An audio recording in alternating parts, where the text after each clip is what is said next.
Good day, everybody. This is Kevin Hogan, author of 23 books, including The Psychology of Persuasion, The Science of Influence. They've been translated into 43 languages across the world. Thank you very much for making that happen. That is 100% about you. Today, I want to pick up at where I left off on a video that we were doing. We did a video showing that pessimistic gamblers and pessimistic entrepreneurs tend to do really, really well. And it's like, well, I don't want to be a pessimist, Kevin. Oh, don't misunderstand. I did not say to be a pessimistic person. I said pessimistic entrepreneurs make more money than optimistic entrepreneurs. And pessimistic blackjack players make way more money than optimistic blackjack players. So there is a correlation here. Is correlation causation? Yes, to the degree that decisions and choices are involved on both sides. So let's get really specific. How do you succeed at being an entrepreneur? You can do two things when you're an entrepreneur. You can be looking at outcomes and thinking, okay, my business is going to do $150,000 this year. I have never done that in my life. My business is going to do $1 million. Never thought about it. 50,000. Never thought about it. I don't pick numbers. There are no numbers to pick. Those aren't the kind of numbers we're interested in, at least. We don't even ponder what dollar figure you're going to make because it doesn't matter. Because whatever number you throw out there, you would have to try to train your brain to wrap around it, and that's a lot of work for nothing because it doesn't get you anything. But that's what people will tell you to do. Instead, you do what works. And what works, all the data from not just entrepreneurs, but also from salespeople, from people who are athletes, from people who are champions at chess.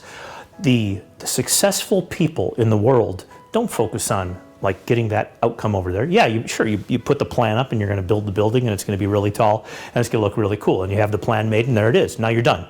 Okay, now that was the easy part. Anybody can do that because it's like, okay, I can see it in my mind. Good job. Okay, we did it. Now we focus on every single obstacle. Remember outcome-based thinking, psychology of persuasion? Second chapter of the book, I think it was. Second chapter, right? I wrote this 20 years ago. Focus on obstacles, okay? And if you look at all of the best trained teams on planet Earth, no matter what it is, football, baseball, soccer, or as they call it in Europe, football, but we'll teach them eventually, or whether they're like Navy SEALs or Marines or whatever. The people who succeed, live, and do well and win are the people who think of every single possible thing that can go wrong with reaching that goal over there. And then they put together a plan to overcome every single one of these obstacles. Outcome-based thinking, right? Sure, our outcome is over here. That's where we begin. We put it there. But then the real task is, okay, we've got the plan. The architecture's done. We have the builder. Now, what could go wrong between here and there? New guy could get elected mayor and say that we don't want the project. Wow, we should probably put that in their writing then with the city somewhere, right? I wouldn't have thought of that. Never would have thought of that until this very second, right? What else could go wrong? What else? What else? What else? And pretty soon you put together a list in how you're going to handle every single possibility. Now, here's the thing. This is nowhere near as fun as thinking what you're going to get once your building is built or once your project is done or once your book is finished. Nowhere near as fun. But here's the thing. If you want to make your book sell, or your building sell, or your art sell, or whatever it is, do better.